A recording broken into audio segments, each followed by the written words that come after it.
Nabi Ibrahim ngendikan faman tabi'ani fa innahu minni wa man asoni fa innaka ghafurur rahim. Ya Allah, orang yang ikut saya ya pasti bagian dari saya, artinya harus berhak mendapat syafaat. Tapi orang yang sedang tidak taat sama saya, kula suwun beri hak untuk tobat.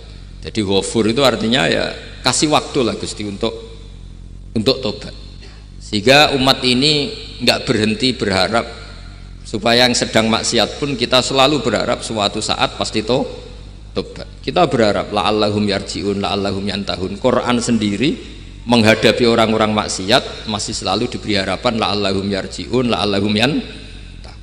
Ya tentu dengan sekian mau'idhah, sekian hikmah, sekian amar ma'ruf nahi munkar. Yang jelas kita sebagai ahlul ilmi ini tidak punya sanad model keras, karena semuanya ini proses.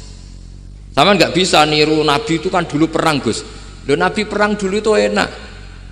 Enaknya itu Nabi mesti bener, musuhnya mesti salah. Itu Abu Jahal CS. Saiki kowe perang kowe ora mesti bener. Musuh ora mesti salah.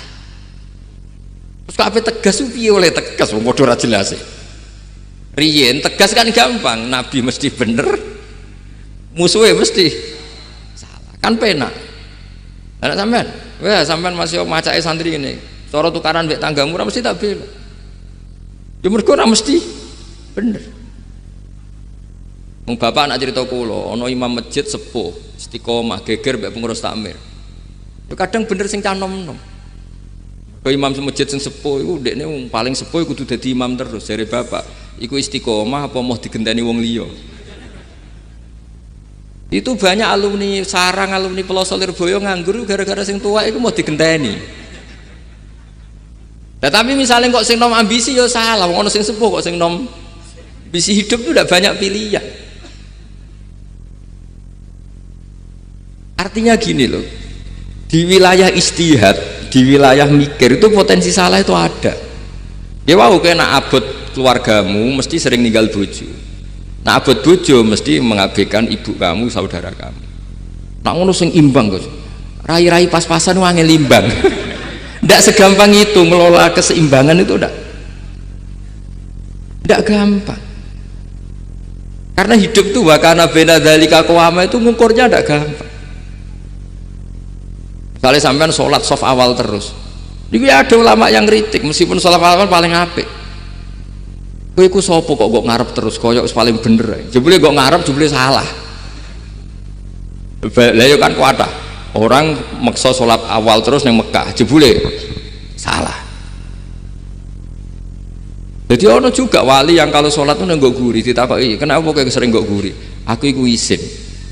Madhep pangeran kok hebat wae kok ngarep. Banyak juga cara pandang ini karena wilayah istihad. Napa wilayah napa? Wilayah istihad itu kayak iya kayak enggak. Makanya dalam masa misalnya gini contoh paling gampang. Kalau ada boto gaweane wong Rembang cek wong Blora, itu kan sering kena teletong dan teletong itu jadi materinya. Ono sapi ngising ning kono dibaro terus diolah jadi boto. Terus kemudian boto ini jadi masjid. Itu najis apa enggak? Najis kan karena disuci enggak bisa, materinya najis. Itu hanya boleh di mazhab Abu Hanifah. Mazhab Abu Hanifah itu mengatakan alatut tadhir itu 3, air, turab, debu, dan anar, api.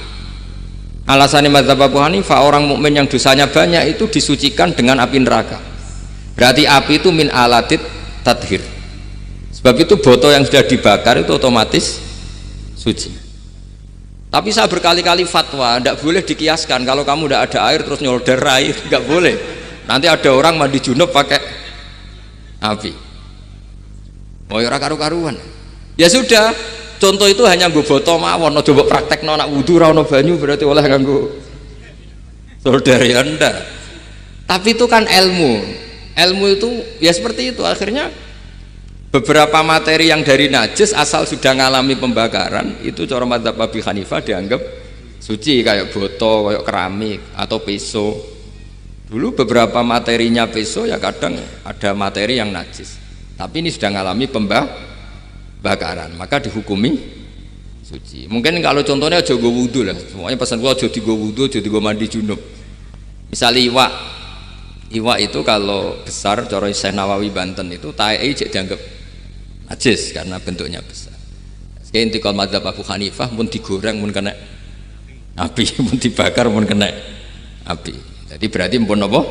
Suci. Nah itu jenenge madzhab. Jadi madzhab itu orang itu berpikir kemudian kayak iya kayak enggak. Makanya terus ada apa ijtihad. Nah, makanya dalam ranah ijtihad itu orang nggak boleh saling menyalahkan, ya sudah itu sama-sama mungkin. Makanya kalau dalam ilmu usul fikih disebutkan ra'yuna shawabun yahtamilul khata' wa ra'yuka khata'un yahtamilus shawab. Pendapat saya itu benar tapi ya mungkin salah, pendapat Anda salah tapi juga mungkin benar. Ini yang menjadikan ahli sunnah wal jamaah itu fleksibel. Fleksibel itu rileks. Karena di luar masalah usuluddin, masalah tauhid, itu ya mesti begitu. Sampean sering silaturahim ning kanca-kanca ning dulur-dulur. Apik. Tapi takokno bojomu, wong kok amen lunga. Karena terus kadang silaturahim nak keseringan yo keliru. Silaturahim jam 09.00 wae wong kerja. Maksudnya piye? Ini kan makanya terus ada orang cara mencintai Nabi itu nggak pernah sowan. Ditanya, lo kamu itu mencintai Nabi kok udah pernah sowan?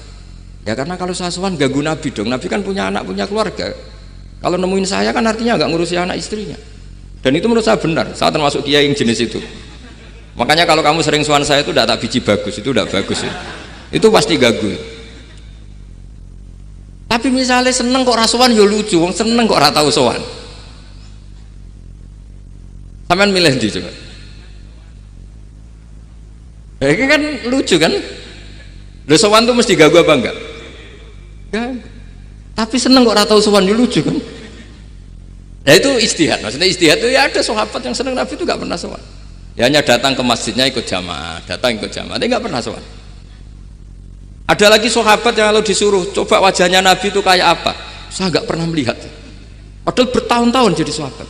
Karena ijlalan lahu, saya sangat menghormati beliau sehingga saya merasa nggak berani melihat wajah.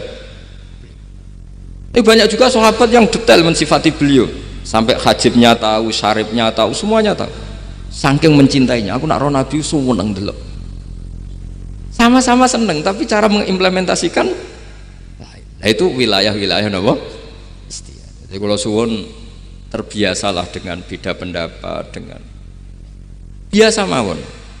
Dan itu kita dilatih. Makanya wonten makalah masyhur ikhtilaful a'immah napa rahmah, atau sebagian disebut ikhtilafu ummati rahmah. Umatku yang berbeda-beda. Beda itu bukan konflik loh ya. Beda pandang, beda sudut materi atau metode atau maslak. Niku semuanya asal ikhlas dan berbasis ilmu niku kabeh napa